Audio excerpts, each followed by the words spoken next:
All right, and it looks like we are live.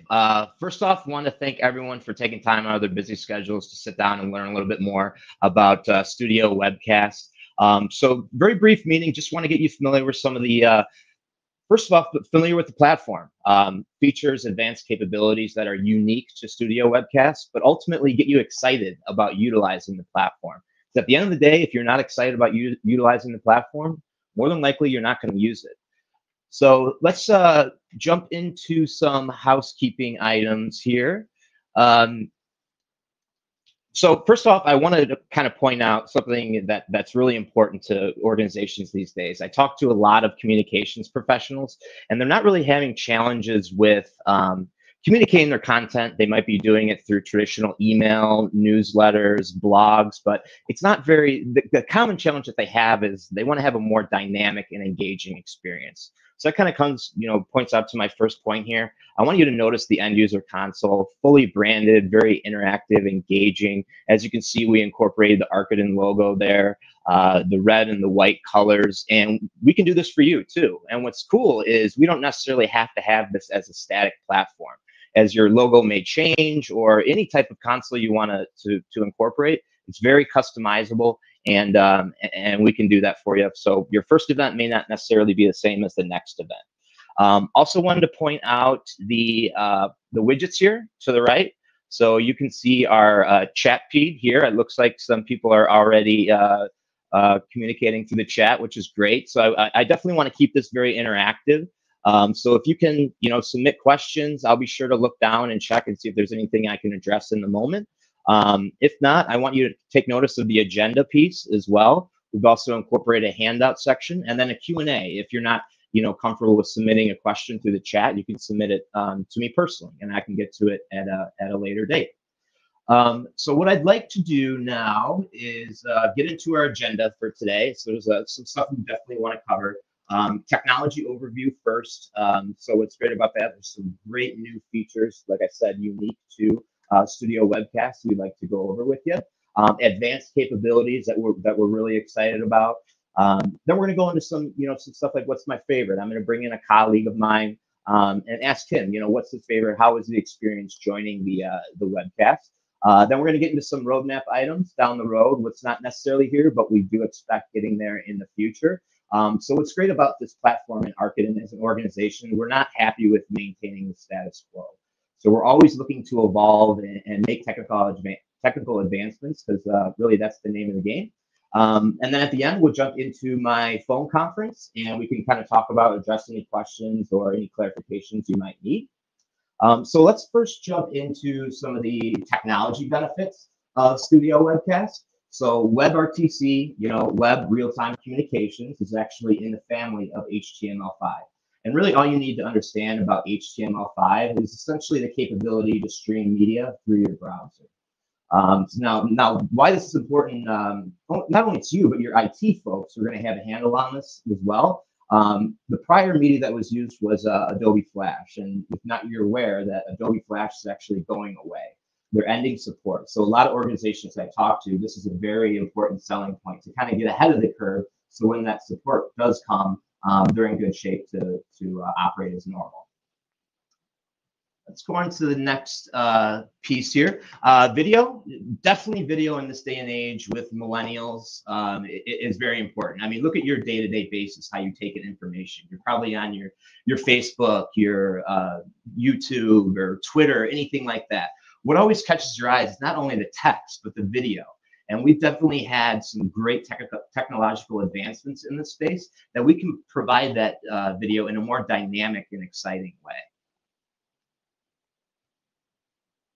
So first off, this is kind of one of the advancements in the picture-in-picture in regards to video. Just a more dynamic way of presenting your content. You wouldn't be able to do this, and there's really the only webcasting provider on the market can do this is through Studio Webcast. So kind of speaks for itself. You're very familiar with picture-in-picture, but just another way to kind of provide your content with you staying on video and also being able to speak to a particular presentation. Moving on, mobile delivery, like I pointed out earlier, this is definitely the age of millennials. People are getting all of their most of their information through their phone. They're also geodispersed. It's very rare we're actually going into an office, sitting there from 9 to 5 on a daily basis. So this gives the opportunity for people that are out in the field, salespeople out in factories, manufacturing plants, to access content as it comes in.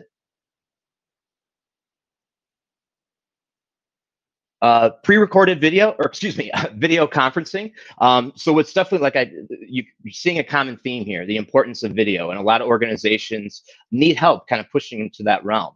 So what we're able to do here is incorporate video conferencing. As you can see on the screen there, you can have 3 separate people. I believe you can have up to 8. So with that, and it's very easy. And a lot of organizations I talk to, they're scared to get into video, only because maybe their end users are not, technologically sound. They're scared that they won't be able to access the feed or anything like that. So what I'm going to do right now is I'm going to bring in one of my colleagues, Matt Kobluka. He's actually based out of our UC team here at Arkansas. So he knows nothing about the virtual event space or how to join a meeting, how to present on a meeting.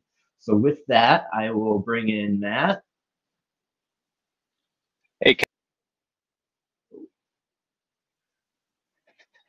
Oh, there you go. Hey, Matt. Hey, Kevin. How's it going? I'm good. How are you doing today? I'm great. Awesome. So I just wanted to kind of bring you in here. I kind of prefaced it that you really have no experience in the webcast world. So you kind of highlight what the process was in joining the actual presentation here as a presenter? Yeah, definitely. It was extremely easy, which for someone like me is extremely important. So basically all I had to do was click on the link that you sent me. And then I saw myself appear in the console for presenting. And honestly, from there, I was able to present and have some more functionality out of there. So overall, super easy for someone who doesn't really understand how to use something a little bit more technical.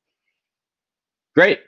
Well, I appreciate it, Matt. Enjoy the rest of the webcast or get back to work because you really need to build that pipeline there. Pipeline's got to get big. Yep. All right. So yeah, that was just an example of how easy it is for a novice not to really have any experience in webcasting or presenting, join a conference. Super easy, and it's only going to get easier from there. On to the next one, pre-recorded video. What's great about this is, executives travel, they're busy. It's difficult to join meetings. So essentially what we can do here, incorporate in Studio Webcast, is a pre-recorded video. So maybe you have a CEO, very busy schedule. Maybe he's in the airport and wants to make a brief presentation.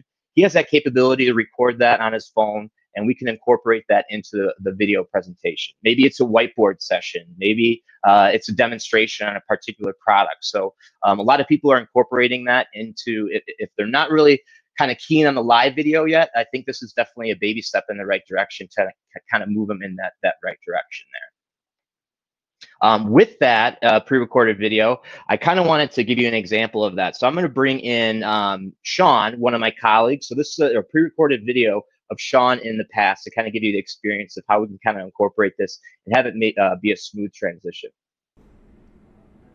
Yes, so the reason I'm here today is to talk about how InExpo Studio empowers you to blend pre-recorded content with live content inside of a single seamless presentation. Now this is something that has been a limitation in the past. What I mean by that is, in the past, you would have had to take your pre-recorded content, follow it by live, and then there was no turning back. But now you can use pre-recorded content.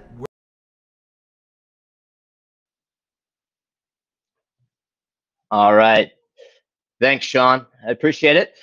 So what we will do now is move on to social streaming and video syndication. From talking to a lot of people, it's very difficult to be able to essentially go to where their users are at. So essentially where their users are at, social media channels, Facebook Live, YouTube Live. So what we're able to do is actually stream simultaneously from the web and do that to your social media accounts. So it's really a kind of a multi-pronged marketing approach, and you can do it internally or externally. So with that said, I'm going to pop in a couple of links here in the chat window. That first one being YouTube Live to my channel, and then the second one being Facebook Live. So you should be able to go to those sites there and see me actually live streaming from the Studio Webcast platform to these social media channels. And what's cool is you can chat, you can participate. There's some a level of analytics that we can garner as well. So it's definitely a great tool to kind of extend that reach. Moving on here. The intuitive user face is definitely cool. So you might be used to your traditional day-to-day meeting tools like a WebEx or GoToMeeting. You're essentially looking at a static console. There's no type of dynamic interface or anything like that. So what we're able to do is if you want to take your mouse and move around those pods, you can maximize them, you can minimize them. So really, it's just a better way of taking in how you want to take in the content without the presenter kind of doing that for you. Simple screen sharing, it is what it is. Very easy, simple. Click of the button, you can share your screen. So it kind of speaks for itself. Health monitoring tool. This is definitely a big talking point for IT folks. We run events all the time where bandwidth could be an issue, and a lot of times we might get blamed. The customer might be not happy with the experience, but this can actually give us an opportunity to delve deeper into that participant's actual connection and diagnose if it was actually ready to present. And we can do this for presenters as well. So prior to the actual webcast kicking off, we can go in there and diagnose any issues before they arrive. So it's definitely more proactive approach than reactive. Rehearsal mode, this is huge. So before Matt joined, we did kind of like a dry run within the console prior to actually going live. So it's a great way, especially if people are geo-dispersed, you have multiple presenters all over the place, to kind of get into the tool, go over any types of changes or kind of the flow of the show without actually going live and actually seeing the presentation on your screen. Roadmap items. This is definitely something we're very excited about. Like I mentioned earlier, we're not happy with maintaining the status quo, so we are constantly looking to evolve. So I'd like to kind of get into some of those advancements here. So lower third, this is definitely a common question or a common request that we get. People want to kind of take in the news take in their webcast like it's the news. So we can definitely get a lot more creative from a branding standpoint and kind of take that web portion or web presentation and make it look like they're watching it on their TV. So that's a big step that people are looking forward to. Mobile presenting. So like I said, it's a mobile workforce. So if you have your CEO in the airport, can't get to a live meeting and you need to cut to him live you have a big, highly sophisticated meeting, he actually would have the capability to present live from his mobile device. And what's great about that is previously you might have had to download an app. That's no longer in the case here. It's all browser based. Scene layout. So essentially what's great here, so what you can see on this presentation is it's a two-window type approach. But as you can see in the presentation there's several different types of scene layouts that you can kind of mimic, depending maybe on the application or what's the information you're trying to convey. So you're not necessarily stuck with one type of presentation template. There's definitely a variety that might each see, any need that might come up. Phone conferencing, there is a need. Definitely, we can provide backup audio if people are in their cars. So that's definitely not going away if you decide to go to this kind of web-based type model. So that's definitely something that we can provide. My favorites, I would say definitely the lower thirds. I think that's a really cool feature that a lot of people will get excited about. So essentially being able to kind of mimic that TV type experience and take it to the web. So that's something that I'm very excited about. And so that concludes my presentation here. I'm hoping you guys learned a few things and get really excited about the products. I know we are very excited about proposing it to our clients out there and bringing some benefits there. So with that, I will pop in my WebEx room here, and we will go from there. So I will end this and we can jump in.